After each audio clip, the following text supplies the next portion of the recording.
Tere, mina olen Epp Volkov. Olen kasvanud Põlvamaal ja elan ka hetkel seal.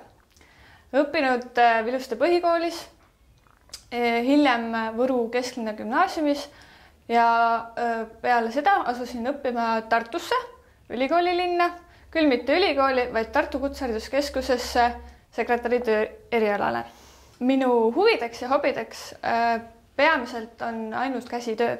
Mulle meeldib heegeldada, kududa ja õmmelda, aga õmblemisega tegelen vähem.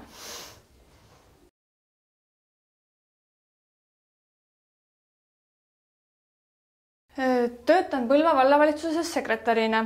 Mulle meeldib seal, sest minu töökaaslased on maailma parimad.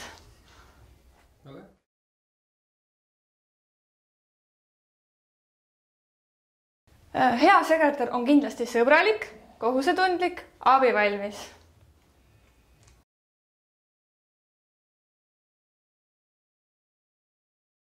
Kui ma oleksin auto, siis ma oleksin oma kallis Seat, kellega ma sõidan iga päev.